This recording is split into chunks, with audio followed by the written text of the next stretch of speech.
नमस्कार दोस्तों, आपके अपने YouTube चैनल में मैं आपका बहुत बहुत स्वागत करता हूं। दोस्तों, आज की इस वीडियो में हम चर्चा करेंगे कि आप बॉलिंगर बैंड्स की सहायता से कैसे ट्रेड कर सकते हैं। तो आगे बढ़ने से पहले मैं आपको बताना चाहूँगा कि बॉलिंगर बैंड्स जो ये टेक्निकल इंडिकेटर है, ये आपकी सबसे ज़्यादा सहायता तब करता है जब मार्केट या स्टॉक जो है वो एक साइडवे मूवमेंट में हो। तो ट्रेंडिंग अगर मार्केट है या स्टॉक अगर ट्रेंडिंग है तो उस समय मैं पर्सनली कभी भी बॉलिंगर बैंड्स का इस्तेमाल नहीं करता, और ये मैं आपको अपने पहले वाले वीडियोज़ में भी बता चुका हूँ। जो टेक्निकल इंडिकेटर्स के संबंधित मैंने वीडियोस अपलोड किए थे अपने यूट्यूब चैनल पे, उसमें मैंने आपको बताया था कि जो टेक्निकल इंडिकेटर्स में किस समय कौन सा इंडिकेटर यूज़ कर रहा हूँ वो डिपेंड करता है कि मार्केट अप ट्रेंड में है, डाउन ट्रेंड में है या साइडवेज है। तो जहाँ पे मुझे लगता है कि जो ये स्टॉक जिसके ऊपर मैं एनालिसिस कर रहा हूँ वो साइडवेज मूवमेंट में है, तो वहाँ पे मैं बॉलिंगर बैंड्स की टेक्निकल इंडिकेटर की ज़रूर मदद लेता हूँ, क्योंकि वहाँ पे ये इंडिकेटर मुझे काफ़ी सहायता करता है। तो इसमें स्ट्रैटेजी क्या होती है मुनाफा कमाने की, वो मैं आपको थोड़ी देर में बताऊंगा।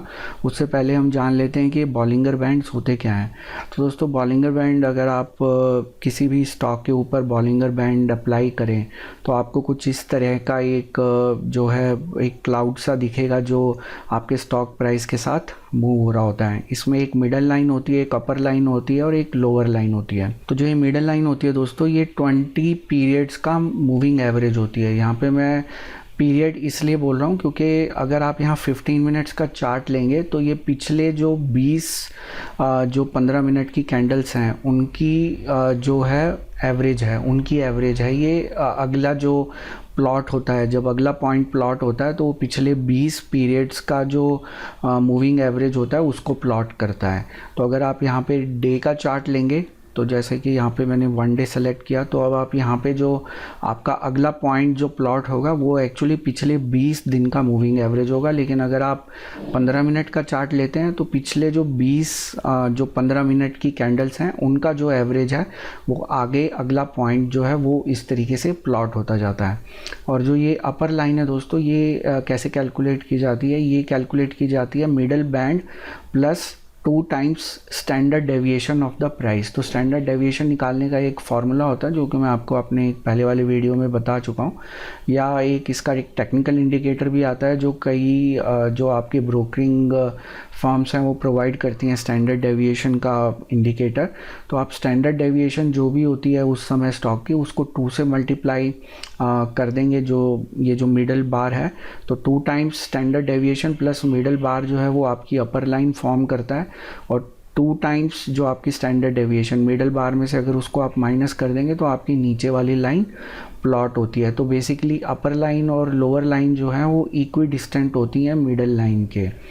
तो ये जो बैंड है, बेसिकली ये जो एरिया है इसको हम बॉलिंगर बैंड कहते हैं। तो दोस्तों, यहाँ पे देखिए ट्रेडिंग के लिए आपको जो बातें जाननी ज़रूरी है वो मैं आपको बताऊंगा। इसमें कुछ और एडवांस टेक्निक्स भी होती हैं जो एडवांस ट्रेडर्स के लिए होती हैं, like double top double bottom Bollinger band के अंदर। उसके बारे में हम इस वीडियो में चर्चा नहीं करेंगे क्योंकि इसको हम बिल्कुल सिंपल रखते हैं ताकि आपको आसानी से समझ आए कि आप इसकी सहायता से कैसे ट्रेड कर सकते हैं। तो दोस्तों, यहाँ पे जो आपका बॉलिंगर बैंड्स है वो आपको 3 चीज़ें बताता है, तो ये आपके लिए जानना बहुत ज़रूरी है। सबसे पहली चीज़ वो ये बताता है कि स्टॉक में इस समय वॉलेटिलिटी कितनी है। तो दोस्तों, जितना ये वाइड बैंड होगा, जितना ये वाइड एरिया होगा, इसका मतलब स्टॉक में उतनी ज़्यादा वॉलेटिलिटी है। अगर ये बैंड नैरो होगा तो इसका मतलब स्टॉक एक जो है रेंज के अंदर मूव कर रहा है, उसके अंदर ज़्यादा वॉलेटिलिटी नहीं है। तो जैसे अगर आप आज का चार्ट देखेंगे तो आज जो ये स्टेट बैंक ऑफ इंडिया, इस स्टॉक में काफ़ी शार्प मूवमेंट हुई नीचे की तरफ, तो देखिए कि ये आपका जो बॉलिंगर बैंड है ये वाइड हो गया। उसी तरीके से अगर हम पीछे की तरफ देखेंगे तो यहाँ पे देखिए एक बहुत शार्प मूवमेंट आई थी, तो ये काफ़ी वाइड हो गया था ये बॉलिंगर बैंड। और उसी तरीके से थोड़ा और अगर हम पीछे जाएंगे तो यहाँ इस एरिया में हम देखेंगे कि काफ़ी नैरो रेंज में ये स्टॉक जो है वो ट्रेड कर रहा था। तो सबसे पहला जो इस्तेमाल होता है बॉलिंगर बैंड का वो ये जानने के लिए होता है कि इस स्टॉक में वॉलेटिलिटी कितनी है। जैसे इस एरिया में देखेंगे यहाँ पे वॉलेटिलिटी इंक्रीज़ हो गई थी, और फिर इस एरिया में आप देखेंगे तो वॉलेटिलिटी काफ़ी कम हो गई थी स्टॉक के अंदर, मतलब ज़्यादा मूवमेंट नहीं हो रही उस स्टॉक के अंदर। तो यहाँ पे एक चीज़ का और ध्यान रखिए कि जब आप कोई भी इंट्राडे के लिए स्टॉक सेलेक्ट करते हैं तो बॉलिंगर बैंड आपको वहाँ पे वॉलेटिलिटी फाइंड आउट करने में मदद कर सकता है। तो जैसा कि हम पहले वाले वीडियोस में चर्चा करते हैं कि हमें इंट्राडे के लिए उन्हीं स्टॉक्स का चयन करना चाहिए जिनमें वॉलेटिलिटी ज़्यादा होती है। तो अगर आप जो भी स्टॉक शॉर्टलिस्ट करें इंट्राडे के लिए, अगर आप उसकी वॉलेटिलिटी चेक करना चाहें तो आप बॉलिंगर बैंड्स की सहायता से वो भी चेक कर सकते हैं। दूसरा दोस्तों, इस बॉलिंगर बैंड्स का जो इस्तेमाल हम कर सकते हैं वो सपोर्ट और रेजिस्टेंस के लिए है।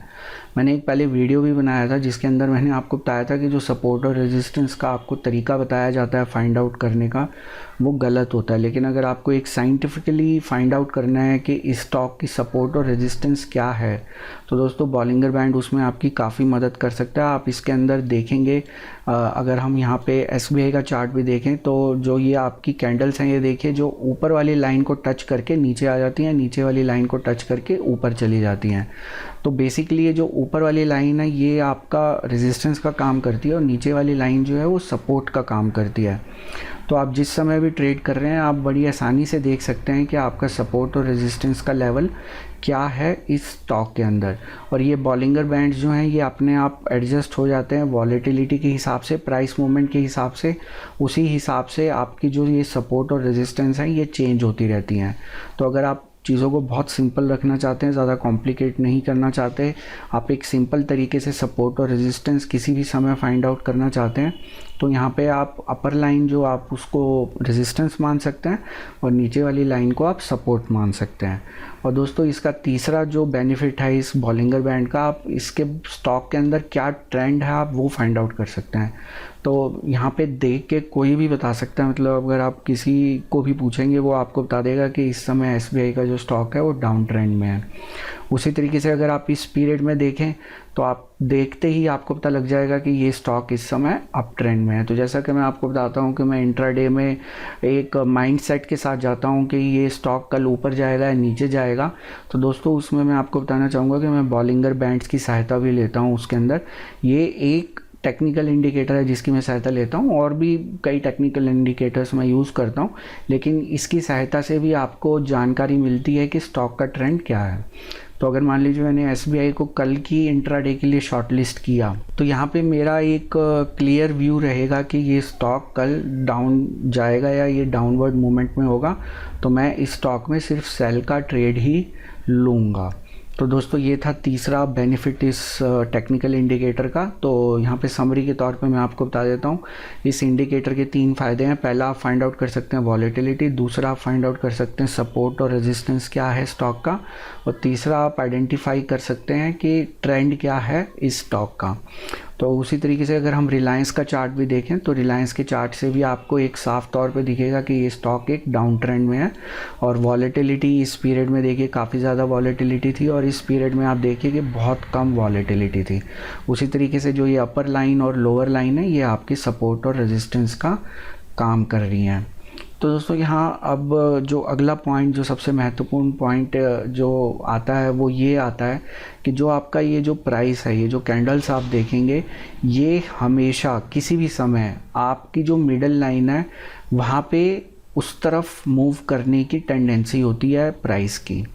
अगर ये कैंडल्स ऊपर की तरफ जा रही हैं तो यहाँ पे आप देखेंगे कि ये आपकी जो सेंटर लाइन है वो एक, उसको कह लीजिए कि वो आपकी एक लाइन ऑफ ग्रेविटी है, मतलब वो प्राइस को अपनी तरफ खींचती है।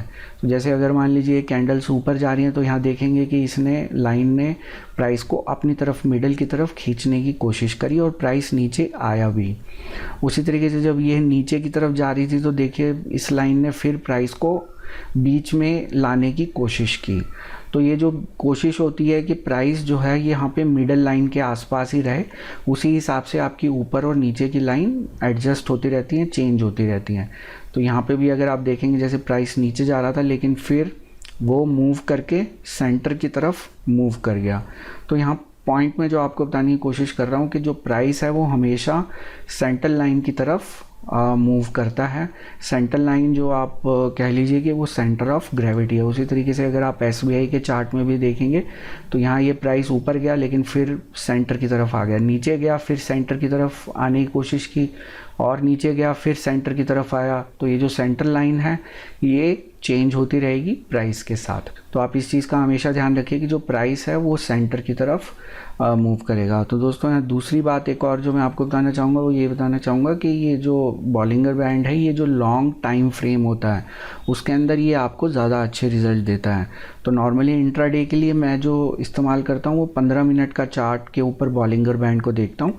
लेकिन अगर आप इसका इस्तेमाल स्विंग ट्रेड के लिए कर रहे हैं या आप इसको एक लॉन्ग टर्म निवेश के लिए कर रहे हैं तो आप यहाँ पे 4 घंटे या 1 दिन का चार्ट भी देख सकते हैं। तो दोस्तों एक स्टॉक हो सकता है आपको 15 मिनट वाले चार्ट के ऊपर दिखा रहा है कि वो डाउन ट्रेंड में है, लेकिन अगर आप यहाँ 4 आवर का चार्ट देखेंगे तो यहाँ पे सेम स्टॉक आपको अप ट्रेंड में दिखा रहा है। तो ये जो चार्ट की जो सेटिंग्स हैं ये हमेशा से मैं आपको बताता हूँ कि ये बहुत महत्वपूर्ण होती हैं। तो ये स्टेट बैंक ऑफ इंडिया का स्टॉक सेलेक्ट करने का मेरा मकसद यही था, आपको ये दिखाना कि देखिए अब आप 4 आवर के चार्ट में देखेंगे तो ये स्टॉक अप ट्रेंड में है, और जैसा कि हमने देखा कि 15 मिनट के चार्ट के ऊपर ये स्टॉक डाउन ट्रेंड में है। और अगर उसी तरीके से हम इसको 1 दिन का चार्ट देखेंगे तो वहाँ पे भी हमें ये स्टॉक इस समय जो है अप ट्रेंड में दिखा रहा है, अगर आप पिछले 1 महीने के पीरियड को कंसिडर करेंगे। तो दोस्तों यहाँ पे ये चार्ट की सेटिंग्स बहुत महत्वपूर्ण है। तो आप अगर स्विंग ट्रेड कर रहे हैं तो मेरे ख्याल से 4 घंटे की जो सेटिंग्स हैं वो ज़्यादा महत्वपूर्ण है। इंट्राडे के लिए 15 मिनट की सेटिंग्स ज़्यादा महत्वपूर्ण है।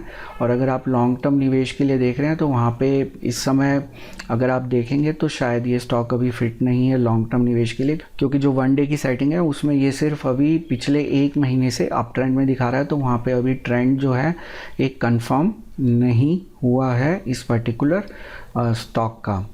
तो यहाँ पे जो कंक्लूजन है वो यही है कि जो आपका बॉलिंगर बैंड है वो आपको एक लंबी अवधि के चार्ट के ऊपर ज़्यादा बेटर पिक्चर दिखाता है। अगर आप उसको 4 घंटे या 1 घंटे के टाइम फ्रेम पे देखेंगे तो शायद आपको ज़्यादा क्लियर पिक्चर मिले, लेकिन 15 मिनट के टाइम फ्रेम पे अगर आप इंट्राडे कर रहे हैं तो वहाँ पे 15 मिनट के टाइम फ्रेम पे आप देखेंगे तो आपका जो इन्वेस्टमेंट तो नहीं कह सकते, जो आपका ट्रेडिंग है वो इंट्राडे है, तो उसके अंदर आप सिर्फ आपको अभी शॉर्ट में क्या ट्रेंड चल रहा है या शॉर्ट टर्म में क्या ट्रेंड चल रहा है आपको वो जानना बहुत ज़रूरी है। तो दोस्तों अब इसके अंदर जो अगला महत्वपूर्ण पॉइंट है वो मैं आपको बॉलिंगर स्क्वीज़ के बारे में पहले अपने एक वीडियो में बता चुका हूँ कि जब आपका ये पीरियड जो है ये स्क्वीज़ हो जाता है, जब ये बॉलिंगर बैंड स्क्वीज़ हो जाता है तो उसके बाद एक ब्रेकआउट की पॉसिबिलिटी होती है। और वो ब्रेकआउट किस दिशा में होगा वो आप ये कैंडल्स की सहायता से जान सकते हैं। तो अगर 2 सीधी जैसे यहाँ पे देखिए कि लाल कैंडल आ गई तो इसका मतलब ये ब्रेकआउट नीचे की तरफ होगा। उसी तरीके से इस पीरियड में देखिए ये स्क्वीज़ हो गया था वहाँ पे बॉलिंगर बैंड, तो आपकी अगर 2 कॉन्सिक्यूटिव ग्रीन कैंडल आ जाए तो वो ब्रेकआउट ऊपर की तरफ होता है। तो जैसा कि आप यहाँ पे देख सकते हैं आपकी लगभग 2-3 जो बड़ी कैंडल्स जो हैं वो ग्रीन के अंदर थी, तो ये आपका ब्रेकआउट ऊपर की तरफ हुआ। तो ये एक बहुत सिंपल तरीका है, इस स्ट्रेटजी को यूज़ करके आप स्विंग ट्रेड में आप इस स्ट्रेटजी को यूज़ कर सकते हैं, जैसा कि मैं आपको पहले बता चुका हूँ। तो स्विंग ट्रेड के लिए जानना बहुत ज़रूरी है। जब आप जो भी स्टॉक आइडेंटिफाई करें तो उसके अंदर आप देखिए कि अगर वो स्क्वीज़ हो रहा है बॉलिंगर बैंड वहाँ पे, तो जब भी उसमें ब्रेकआउट होगा आप उस ब्रेकआउट का इंतज़ार करिए। जैसे यहाँ पे आप देख सकते हैं कि काफ़ी लंबी अवधि तक ये स्टॉक जो है इसके अंदर बॉलिंगर बैंड काफ़ी स्क्वीज़ था। तो ये जो ब्रेकआउट हुआ ये काफ़ी बढ़िया ब्रेकआउट था और इसके अंदर काफ़ी जो शार्प अप मूव था स्टॉक प्राइस में। लेकिन जैसा कि मैं आपको पहले वाले वीडियो में बता चुका हूँ अब ये ब्रेकआउट कब होगा ये कोई भी नहीं बता सकता। एक स्टॉक काफ़ी लंबी अवधि तक भी जो जिसको आप कह सकते हैं कि वो बॉलिंगर बैंड जो है स्क्वीज़ मोड में रह सकता है। तो दोस्तों हम ये नहीं अंदाज़ा लगा सकते कि कितने समय तक ये स्टॉक का जो ये मूवमेंट है ये साइडवे रहेगा और ये बॉलिंगर बैंड स्क्वीज़ मोड में रहेगा। तो जैसे यहाँ पे आप देख सकते हैं लगभग 1.5 महीने तक ये जो बॉलिंगर बैंड है वो स्क्वीज़ मोड में था, लेकिन जब इसका ब्रेकआउट हुआ ऊपर की तरफ तो ये लगभग 1.5 महीने बाद इसका ब्रेकआउट हुआ और उसके बाद एक इसके अंदर आपने देखा होगा कि काफ़ी अच्छी 40 रुपये की मूवमेंट आपको देखने को मिली। तो उसी तरीके से यहाँ पे इस एरिया में भी आप देखेंगे कि ये स्क्वीज़ हो गया आपका बॉलिंगर बैंड और उसके बाद फिर इसके अंदर वॉलेटिलिटी इंक्रीज़ हुई। तो जो बॉलिंगर बैंड स्क्वीज़ की जो स्ट्रेटजी है उसके लिए आपको थोड़ा पेशेंस रखना ज़रूरी है और हमेशा आपको ब्रेकआउट का इंतज़ार करना पड़ेगा, तभी आप जो है बॉलिंगर बैंड की सहायता से स्टॉक मार्केट में मुनाफा कमा सकते हैं। तो दोस्तों, जैसा कि मैंने आपको शुरू में बताया था कि इसकी सहायता से आप कैसे साइडवे मार्केट के अंदर मुनाफा कमा सकते हैं। तो एक बहुत सिंपल सी स्ट्रैटेजी है, कोई रॉकेट साइंस नहीं है। उसमें आप हमेशा उस स्टॉक को तब बाय करें कि जब ये जो स्टॉक का प्राइस है नीचे वाली लाइन को टच करे। जैसे अगर आप इस एरिया में देखें तो दोस्तों, यहाँ पे अगर मुझे ये साइडवे मार्केट में अगर ये ट्रेंड कर रहा है, देखिए यहाँ पे कोई ज़्यादा वॉलेटिलिटी नहीं है इस स्टॉक में, तो यहाँ पे मैं बाय करूँगा जब इसका प्राइस या नीचे वाली लाइन को टच करेगा। यहाँ पे मैंने बाय किया और मैं सेल करूँगा जब ये वापस ऊपर वाली लाइन को टच करेगा। तो अगर देखिए यहाँ पे आप देख सकते हैं, तो जैसा कि मैंने आपको बताया कि प्राइस हमेशा जो है मिडिल लाइन की तरफ मूव करता है। तो यहाँ पे देखिए ये इसने नीचे वाली लाइन को टच किया, यहाँ पे मैं इसको बाय कर लूँगा और ऊपर वाली लाइन को जब ये टच करेगा तो मैं सेल कर लूँगा। तो इस तरीके से आप यहाँ पे देख सकते हैं कि आपने लगभग इसके अंदर 246 रुपये से 246 रुपये के आसपास था ये प्राइस, और यहाँ पे आपका प्राइस था 264 रुपये के आसपास। तो इस की सहायता से आपने लगभग 18 रुपये का इसमें मुनाफा कमाया। अगर इसको हम 15 मिनट के चार्ट के ऊपर देखेंगे तो दोस्तों, यहाँ पे आप देख सकते हैं जैसे ये आपका डे वाइज अगर मूवमेंट है, तो जब ये आपका नीचे वाली लाइन को टच किया इसने, यहाँ पे इस पॉइंट के ऊपर आप देख सकते हैं, तो उसके बाद जब ये ऊपर वाली लाइन को टच करे तो किसी भी समय अगर आप नीचे वाली लाइन के आसपास इसको ख़रीदते हैं और इसको जब ये ऊपर वाली लाइन के आसपास टच करता है तो आप 4 या 5 रुपये का मुनाफा किसी भी समय कमा सकते हैं एक स्टॉक है। उसी तरीके से जब ये ऊपर वाली लाइन को टच करे उस समय आप सेल करिए, लेकिन ये तभी करिए जब ये स्टॉक किसी ट्रेंड में नहीं है। तो यहाँ पे आप देखेंगे कि जितनी भी कैंडल्स हैं ये सब इस लाइन के ऊपर बन रही हैं और ये स्टॉक जो है एक ट्रेंड में है। ये मैं आपको जो बात बता रहा हूँ ये सिर्फ एक आपको तब बता रहा हूँ जब आपकी मार्केट जो है वो साइडवे मूवमेंट में, जैसे यहाँ इस एरिया में आप जो ट्रेड कर सकते हैं इंट्राडे में, वो आप ऊपर वाली लाइन के जब आसपास है तब उसको सेल कर दीजिए, जब नीचे वाली लाइन को टच करेगा तब उसको बाय कर लीजिए। तो आपने अगर ये स्ट्रैटेजी इस दिन अपनाई होती तो ये लगभग 310 रुपये के आसपास था और आपने इसको लगभग 307 रुपये 50 पैसे के आसपास इसको सेल किया होता, तो आपने यहाँ पे साइडवे मूवमेंट के अंदर लगभग 2.5 रुपये की जो मूवमेंट है उसको कैप्चर कर लिया। उसी तरीके से जब ये नीचे वाली लाइन को टच करे तब बाय कर लीजिए और ऊपर वाली लाइन को टच करे तब आप इसको सेल कर दीजिए। तो सिंपल सी स्ट्रैटेजी है कि आप बाय तब करिए जब ये लोअर एंड पे हो और सेल तब करिए जब ये अपर एंड पे हो। और दोस्तों, लास्ट में वर्ड ऑफ कॉशन ये है कि जैसा कि मैं हमेशा बताता हूँ कि कोई भी टेक्निकल इंडिकेटर आप अलग से इंडिविजुअली नहीं इस्तेमाल कर सकते, आपको उसके साथ किसी और इंडिकेटर की सहायता की ज़रूरत ज़रूर पड़ेगी। तो आप सिर्फ एक इंडिकेटर की सहायता से अगर ट्रेड करेंगे तो आपका ट्रेड गलत हो सकता है। हाँ, लेकिन अगर आप जो भी ट्रेड कर रहे हैं, आप जैसे यहाँ पे अगर मान लीजिए आप रिलायंस के स्टॉक में इंट्राडे कर रहे हैं, तो जैसा मैंने आपको बताया कि जब ये ऊपर वाली लाइन को टच करे तब आप सेल कर दीजिए और नीचे वाली लाइन पे बाय कर लीजिए। तो इस ट्रेंड को भी आप डबल कंफर्म करने के लिए किसी दूसरे इंडिकेटर की आप ज़रूर सहायता लीजिए, जैसा कि जो पॉपुलर इंडिकेटर्स हैं MACD, RSI, स्टॉकेस्टिक, और इन इंडिकेटर्स की सहायता से आप उस ट्रेंड को कंफर्म कर सकते हैं। और एक और चीज़ मैं आपको बताना चाहूँगा, तो कुछ ट्रेडर या इन्वेस्टर एक और बहुत बड़ी गलती करते हैं, वो ये गलती करते हैं कि बॉलिंगर बैंड और मूविंग एवरेजेस को कंबाइन करके ट्रेड करते हैं। तो दोस्तों, यहाँ बॉलिंगर बैंड जो, जैसा कि मैंने आपको शुरू में बताया है कि ये आपका मूविंग एवरेज ही है, जो ये मिडिल लाइन है वो पिछले 20 पीरियड्स की मूविंग एवरेज ही है। तो जब ये मूविंग एवरेज है, आप इसके साथ और 2 मूविंग एवरेज अगर ऐड कर देंगे तो आपका पूरा जो ट्रेडिंग सेटअप है या सिस्टम है वो मूविंग एवरेज के ऊपर हैविली डिपेंडेंट हो जाएगा, जो कि एक बहुत गलत स्ट्रैटेजी है। अगर आप बॉलिंगर बैंड टेक्निकल इंडिकेटर का इस्तेमाल कर रहे हैं तो इसके लिए आपको जो दूसरा इंडिकेटर आपको सेलेक्ट करना है या उसके अलावा 2 कोई और इंडिकेटर आपको यूज़ करना है, तो वो मूविंग एवरेजेस नहीं हो सकता, क्योंकि ये खुद बॉलिंगर बैंड जो है वो मूविंग एवरेज के उसका जो बेस है वो मूविंग एवरेज ही है। तो आप बॉलिंगर बैंड अगर इस्तेमाल कर रहे हैं तो आप मूविंग एवरेज का इस्तेमाल मत करिए। तो दोस्तों इस वीडियो में मैंने आपको जितनी भी महत्वपूर्ण बातें थी बॉलिंगर बैंड के रिगार्डिंग, वो मैंने आपको सब बताने की कोशिश की है। इसके बारे में कुछ और एडवांस स्ट्रेटजीज़ भी होती हैं, वो मैं आपको आने वाले एक वीडियो में बताऊंगा। तो मुझे उम्मीद है कि आपको ये आज का वीडियो पसंद आया होगा। अगर ये वीडियो आपको पसंद आया तो नीचे दिए गए लाइक आइकन पर आप ज़रूर क्लिक करें। इसी तरह जानकारी से भरपूर और ज्ञानवर्धक वीडियोस देखने के लिए आप अपनी स्क्रीन पर दिखाए गए सब्सक्राइब ऑप्शन को क्लिक करें या नीचे दिए गए सब्सक्राइब बटन को दबाएं। उसके साथ दिए गए बेल नोटिफिकेशन को क्लिक करना ना भूलें, उससे आप सभी वीडियो सबसे पहले देख पाएंगे। दोस्तों इस वीडियो का एक डिस्क्लेमर भी है जो कि इस वीडियो की शुरुआत में दिखाया गया है। मेरा आपसे अनुरोध है कि आप उस डिस्क्लेमर को ज़रूर पढ़ लें। और इस वीडियो को देखने के लिए आपका बहुत बहुत धन्यवाद।